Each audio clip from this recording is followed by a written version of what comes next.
Alors, dans cette vidéo, nous allons faire une petite démonstration pour retrouver les propriétés du profil de vitesse quand on est dans un écoulement laminaire. Alors, avant tout ça, je rappelle qu'on classe grossièrement les écoulements en deux familles. Les écoulements laminaires qui sont les plus simples à étudier et qui, parmi leurs propriétés, les profils de vitesse varient en fonction du point où on considère la vitesse. Donc nous, on s'intéressera à un écoulement dans une canalisation de type circulaire. Dans ce cas-là, la vitesse est maximale au centre et sur les bords, on aura une vitesse nulle. Les écoulements turbulents, eux, apparaissent quand le nombre de Reynolds est plus élevé, ils sont plus compliqués à étudier et leur profil de vitesse est différent de celui de l'écoulement laminaire. Alors, nous allons essayer de faire le calcul du profil de vitesse pour l'écoulement laminaire. Voici la situation que nous allons étudier. On va étudier un écoulement dans une conduite qui aura un rayon qu'on va noter grand R. C'est une conduite cylindrique. On va faire l'hypothèse que la vitesse sur les parois correspond à une vitesse nulle. Donc le fluide, au niveau de sa couche limite, a la même vitesse que la conduite qui, elle, reste immobile. Et pour des raisons de symétrie, on voit qu'on a une symétrie circulaire ici, ce qu'on va faire, c'est qu'on va raisonner ici sur un cylindre de rayon petit r, et on va regarder ce qui se passe pour ce cylindre, les forces auxquelles il va être soumis. Et ce qu'on sait, c'est que la vitesse est maximale au centre, donc on trouvera Vmax à petit r qui vaut 0. Autre hypothèse aussi qu'on va faire pour nos calculs, c'est que le tube a une longueur grand L et que les faces sont soumises à deux pressions différentes. On aura ici à gauche une pression P1, de l'autre côté une pression P2.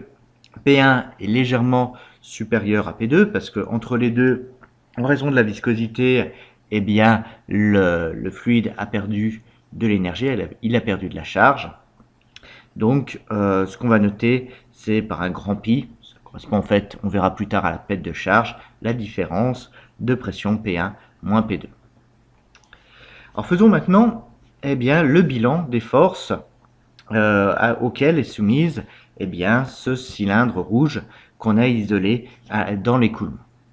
On va pouvoir distinguer trois forces. La première, c'est une force F1 qui est liée à la pression exercée par P1 qu'on a du côté gauche.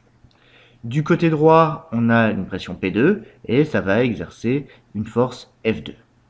Enfin, comme on a de la viscosité, on est dans un écoulement d'un fluide réel, on va avoir une force de frottement qui va agir sur toute la surface latérale du cylindre. Alors si on représente ces forces, la force F1 est dirigée de la gauche vers la droite, F2 en sens opposé, et la force de frottement s'oppose à l'écoulement. Alors si on regarde maintenant la valeur de ces forces, F1, ça va être la surface de base du cylindre multipliée par la pression P1. F2, ce sera la surface de base du cylindre multipliée par P2. Cette surface de base du cylindre, c'est pi petit r au carré. Et la force de frottement, ce sera état, le coefficient de viscosité dynamique, multiplié par la surface latérale de notre cylindre, multiplié par la valeur absolue du gradient de vitesse. Ici, on s'intéresse juste aux normes des forces. Là, pour l'instant, on n'a pas considéré l'orientation. Alors, cette surface latérale, c'est 2pi r, donc le périmètre du cylindre multiplié par la longueur du cylindre qu'on considère, multiplié par L. Alors, maintenant, si on veut la force totale, on va ajouter ces trois forces en faisant attention à leur module. Donc, F1 est orienté suivant la force totale. F2 sera opposé et F sera aussi opposé. Donc si on reprend les résultats du transparent précédent, ça va donner S1P1 pour F1, moins S fois la pression du côté droit, plus N SL dV sur dr. Alors ici, j'ai enlevé la valeur absolue, ce gradient dV sur dr est négatif, du coup, ça me transforme le signe moins en signe plus ici. Donc je peux ici factoriser par S et j'ai la différence de pression P1 moins P2 qui apparaît. Donc cette différence de pression, c'est le grand pi, ma perte de charge, et puis grand S, ce sera, je le remplace par pi R2, SL par sa valeur. Donc à partir de cela, j'ai ma force totale, et je prends en compte une autre hypothèse, c'est que ici je considère un écoulement qui est en régime permanent. Ça veut dire que je ne suis pas en phase d'accélération ni de décélération. Ici, j'ai un écoulement à vitesse constante, donc accélération nulle. Et dans ce cas-là, je peux dire que ma force totale, si l'accélération est nulle, eh bien ma force totale est elle aussi nulle. Donc du coup, ça me permet d'écrire que pi petit r carré fois la différence de pression, plus la viscosité dynamique multipliée par 2 pi r fois L, le gradient de vitesse, eh bien, est nul. Alors, c'est ça qui va me permettre d'en déduire la vitesse. Il y a quelques petites simplifications que je peux faire. Je peux notamment simplifier par R. Je peux aussi simplifier par pi. Donc ça m'enlève quelques termes. Ce qui me reste, c'est pi, c'est R fois la perte de charge qui vaut moins eta fois 2L, le gradient de vitesse. Donc dv sur dr vaut moins pi sur 2 eta fois L fois R. Et là, si je passe le dr ici de l'autre côté, eh bien je vois que j'ai l'expression ici de dv en fonction du rayon. Donc il ne me reste plus qu'à intégrer cette expression et j'aurai mon profil de vitesse. Ça me donne v de r qui vaut l'opposé de la perte de charge sur 2 eta fois L, le rayon au carré divisé par 2, plus une constante C à déterminer.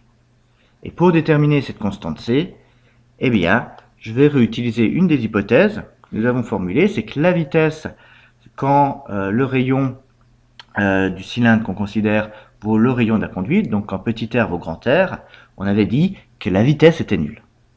Donc ça me conduit à écrire que V de grand R vaut 0, vaut cette expression-là, et du coup, je peux en déduire la valeur de la constante d'intégration ici que j'avais à déterminer. Grand C, c'est grand pi divisé par 4, divisé par la viscosité dynamique, divisé par la longueur, divisé par r carré. Donc je connais maintenant l'expression totale de ma vitesse en fonction du rayon. Je peux ici mettre en facteur grand pi sur 4 eta fois L. Et ce que je vois, c'est que V de R, eh bien, ça va varier en fonction de pi sur L. Pi sur L, c'est aussi le gradient pression, hein, divisé par 4 fois la viscosité dynamique. Et tout ça, facteur du rayon de la conduite moins la position à laquelle on se trouve, petit r. Rayon de la conduite au carré, petit r au carré. On peut vérifier que notre calcul est bien cohérent. La vitesse en V égale 0, c'est la vitesse maximale. Et cette vitesse maximale, je peux l'exprimer. Voilà sa valeur. Je vérifie aussi que V de R égale 0. Ça, c'est par construction. C'est ma condition aux limites. Et si je trace ce profil de vitesse, eh bien, je vérifie qu'il a bien la forme d'une parabole. Donc, suivant R, ici, sur l'axe vertical, V, et sur l'axe horizontal. Alors, cette expression de V de R, je peux un petit peu la simplifier. Si je regarde l'expression de V de R et de V de max, eh bien, je vois que quand je combine les deux, ça me donne la vitesse en fonction du rayon, qui vaut la vitesse maximale, 1, moins le rapport du rayon qu'on considère et du rayon de la conduite au carré. C'est une expression un petit peu plus simple, sans connaître le détail ici de V de max. Il me reste une dernière chose à déterminer, c'est la vitesse moyenne qui pourra nous être utile dans différents calculs. Alors, pour déterminer cette vitesse moyenne, eh bien, je ne vais pas simplement prendre V de R que je vais intégrer entre 0 et grand R, parce que ne faut pas oublier que suivant le rayon qu'on a, on considère un périmètre ici qui va augmenter. Donc ce que je vais faire, c'est que je vais considérer un cylindre annulaire ici, qui a un rayon petit r, une épaisseur dr, et puis pour avoir la vitesse moyenne d'écoulement, eh bien je vais pondérer la vitesse par la surface de ce cylindre annulaire. Et si j'écris ça, ça me donne que la vitesse moyenne, c'est l'intégrale de 0 à grand R de V de R, fois eh bien, la surface ici de ce cylindre annulaire, donc 2πr fois dr. Et je divise ici par 0, je divise par la surface totale, donc l'intégrale de 0 à r de πr dr. Donc je vais faire ce calcul, ça va me donner une vitesse moyenne. Alors ce que je peux déjà faire, c'est sortir de pi, et puis ce terme-là, c'est 2πr dr, ça représente la surface de la section ici de ma conduite. Donc je sais que c'est pi r carré. Donc la vitesse moyenne, c'est 2pi, c'est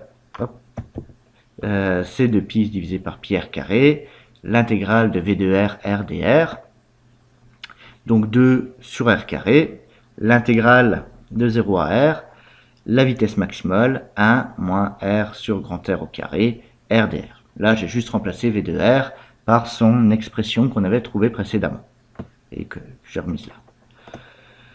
V de max, je peux le sortir, donc l'intégrale que j'ai à faire, c'est l'intégrale de r moins r carré, r cube sur r carré. Là, eh bien, j'ai distribué le r, donc c'est juste des polynômes que j'ai à intégrer. Donc ces intégrales sont assez simples.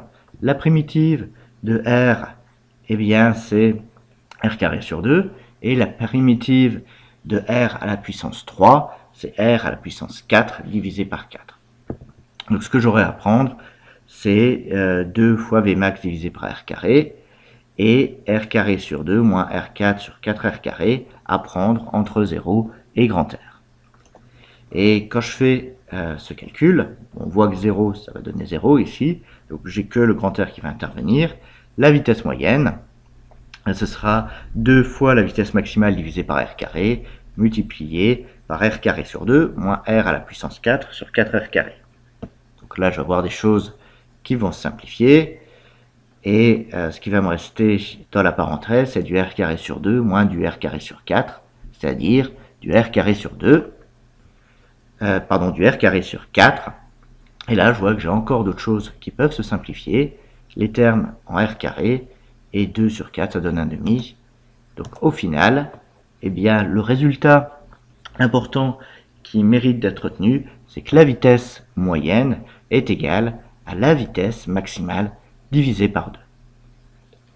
Donc voilà, eh bien, nous allons terminer avec cette petite démonstration qui est un peu simplifiée et qui pourrait demander un peu plus de rigueur sur une ou deux étapes du profil de vitesse dans une conduite cylindrique. On réutilisera ces résultats un peu plus tard quand on essaiera de démontrer la loi de Puiseuil.